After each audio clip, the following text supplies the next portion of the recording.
Hola, saludos a todos. Hay una duda razonable al por qué aquella República de Venecia, siendo tan poderosa, la más importante económicamente de toda la Edad Media, no tuvo entre sus tareas el deseo de conquistar América. Y vamos a dar un par de aportes al por qué no les convenía, ¿no? En primer lugar, esa república tan poderosa, con estos banqueros familiares con un enorme poder, a esos no les convenía en absoluto, no tenían ningún afán expansionista, ¿no? Ni de un poco expandir sus territorios, sino que su éxito se basaba en el comercio, ¿no? El comercio naval, y en el financiero, con esos préstamos a los señores feudales y a los reyes en Europa. Esto por una parte, además de que no tenía tropas como para adentrarse tierra adentro. Disponía de una enorme flota naval donde libró ya conocidas batallas contra los otomanos, Constantinopla, etcétera, pero no era un digamos, si lo podemos llamar ejército, como para conquistar tierras, ¿no? Y por otra parte, la situación geográfica, al fondo del mar Adriático, algo lejano, muy lejano de lo que es la apertura del Mediterráneo hacia el océano Atlántico, ¿no? Por eso esta nobleza veneciana eligió a la corona de Castilla para emprender esta tarea. Por estos dos motivos, sobre todo por la situación geoestratégica, pues fueron los reyes católicos quienes emprendieron esta tarea. Para esto, pues hubo que concederles un permiso, y este fue a través de el Papa Alejandro VI, que expide a los reyes católicos una bula de donación, que se llama. Después, en marzo de 1493, al ya conocer el éxito de la expedición a las Américas, los reyes católicos buscaron afianzar el apoderarse de aquellas tierras, de las Indias, ¿no? Y de ocupar aquellas tierras y las que faltaban por descubrir.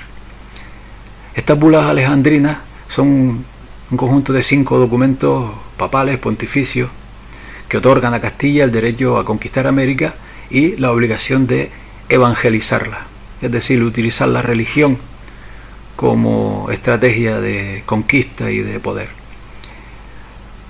Hubo mucho conflicto con estas bulas porque fueron antedatadas, ¿no? Y en algunos casos, y las fechas no correspondían con el día o el mes en que fueron expedidas, pero bueno, esa es otra historia. Entonces cabe preguntarse por qué es el Papa quien debe conceder el permiso a la corona de Castilla.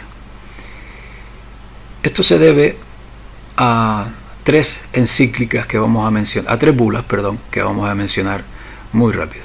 La primera, y que ya lo hablamos en los vídeos relacionados con las bulas papales y las letras mayúsculas. La primera se llamaba la Unam Sanctam, hecha en el año 1302 por Bonifacio VIII, en la cual afirmaba que Dios le había conferido todos los títulos y propiedades de la tierra al Vaticano. Es decir, Dios le dijo al Papa: tú eres el dueño de este planeta, ¿no? La segunda, en 1455, llamada Romanus Pontifex, es testamenta sobre la naturaleza. Es decir, el Papa, en el momento de su muerte y en la muerte de futuros papas, pues tiene el derecho de utilizar todos los privilegios y todos los bienes derivados de la anterior bula de Bonifacio VIII. Y en este testamento, pues el administrador le concede al rey la propiedad de esos terrenos, ¿no? Del Papa. Y así es decir, Dios le dio el mundo al Papa, y el Papa da parte de este mundo al rey. Y la tercera, la que se llama Aeternis Regis Clementi, del año 1481, es un tanto diferente a la anterior, porque el bien que otorga al rey ya no es solo la tierra, sino son los seres humanos que viven en esa tierra y que a partir de ese momento se consideran incompetentes y incapaces de administrarse por sí solos, ¿no? Pero es bien sabido que no fue Castilla quien primero llegó a América, y mucho menos quien la descubrió, porque antes habían pasado por allí tanto fenicios como escandinavos, irlandeses o galeses, bretones, vascos y portugueses. Todos estos estuvieron en América antes que Castilla. Y también entre estos había estado el príncipe Henry Sinclair de Rosslyn, como se documenta en un libro muy extraño escrito por Frederick Paul, llamado El viaje del príncipe Henry Sinclair al Nuevo Mundo, ¿no? También había estado por allí, por supuesto, los templarios, los cuales guardan muchísima relación con este Henry Sinclair. Como prueba de ello también decir que a pocas millas de Edimburgo, en Escocia, se levanta la capilla Rosslyn. Esta se construyó en forma de cruz templaria por esta familia, que en un principio se llamaban Saint Clair, que luego derivó en Sinclair, y está colmada de simbolismo esotérico. Junto a este Sinclair arribaron a América del Norte el veneciano perteneciente a la nobleza negra llamado Niccolo Zeno.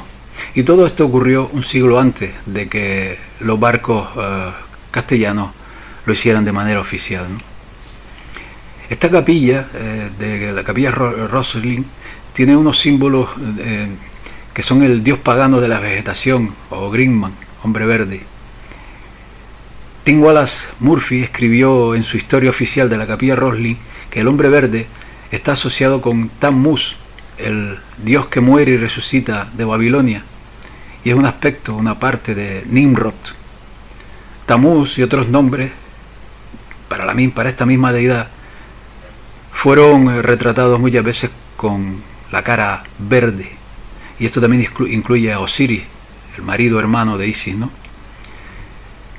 Decir que esta cruz templaria de la capilla Rosslyn comenzó a construirse en 1446 y se acabó en la década de los 80.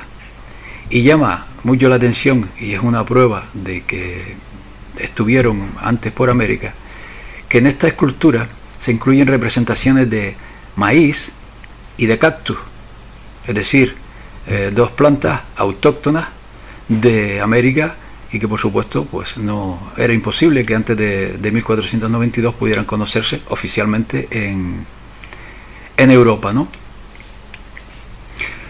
Además de que ya vamos viendo cómo se entrecruzan templarios, nobleza veneciana, que en realidad los templarios fueron obra de estas familias venecianas, y de los permisos del linaje papal de Venecia, por supuesto, es decir, del emperador romano, de las familias romanas que arribaron a Venecia.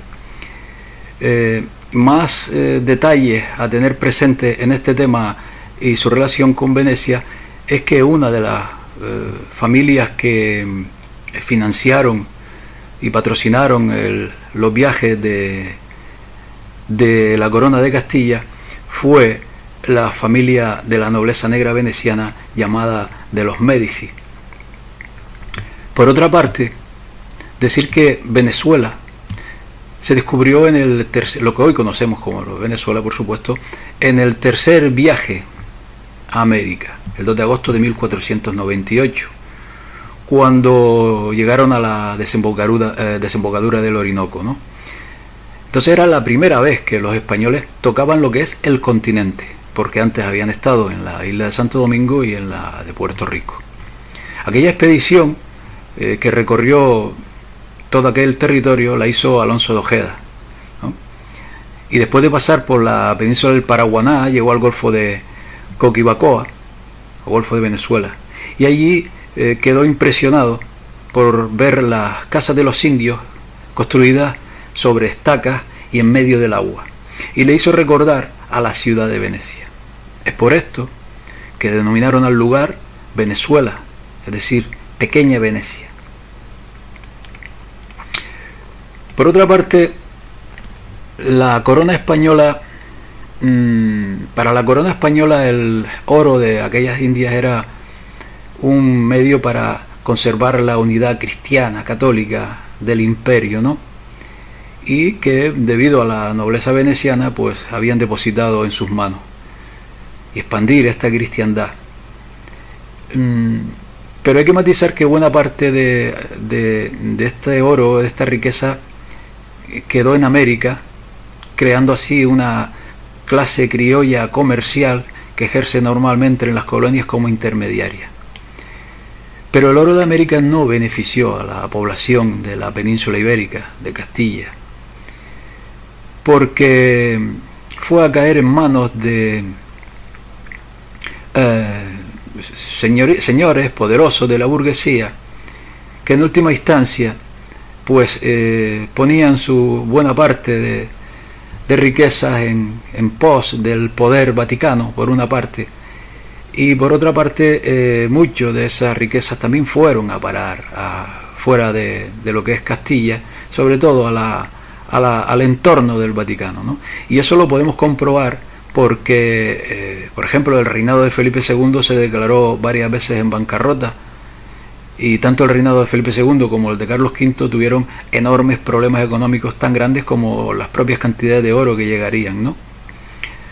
Entonces a lo que es el pueblo, a la población de la península ibérica, por al menos de Castilla y Aragón, pues no le benefició en absoluto las enormes riquezas que iban extrayendo de su descubrimiento, entre comillas. Pero hubo un hecho histórico que cambió por completo todo el devenir de los siglos siguientes, incluso tiene repercusión en nuestros días, ¿no? Aquella nobleza veneciana, conformada por, repetimos, por linajes papales, familias de emperadores romanos, y por los navegantes que arribaron desde Oriente Medio a aquella ciénaga que era Venecia, conformaron ese enorme poder, hubo una rotura a finales del siglo XVI, cuando una facción política llamada Los Giovanni, encabezada por Sarpi, pues empezó como hemos narrado en la serie de la nobleza negra, a oponerse a la banca familiar que mandaba hasta entonces, y propusieron la creación de banca central como, en el fondo, como otro medio de control de los países que iban a emerger, ¿no? Y esto derivó en que esta parte de la nobleza veneciana se desplazara al norte de Europa, primero a Ámsterdam y después a Londres, y ahí emprendieran la tarea de crear un imperio, y así fue como emergió a través de la Compañía de las Indias Orientales, sobre todo el imperio anglosajón. Pero claro, lo que era el descubrimiento de América, entre comillas, estaba en manos de la otra facción, de la facción papal, y en manos de la corona española ya por entonces, ¿no? Y decidieron emprender la reconquista de lo que creían suyo. ¿Y cómo lo hicieron? Bueno, en un vídeo anterior hemos hablado de los libertadores de América. Decir que uno de ellos, el prócer Francisco de Miranda, creó en Londres en el año 1798 la logia Gran Reunión Americana, o logia de los Caballeros Racionales, y fue el germen de aquella ideología basada en arrebatar digámoslo de una manera entrecomillada también, aquellas tierras a la corona española, y lo hicieron impulsando a conquistadores a través de esta masonería sobre todo a proclamar la independencia de aquellas repúblicas, con el propósito de hacerlas dependientes a través de la banca central que iban preparando, dependientes de la City de Londres y de la banca Rothschild, que por aquel entonces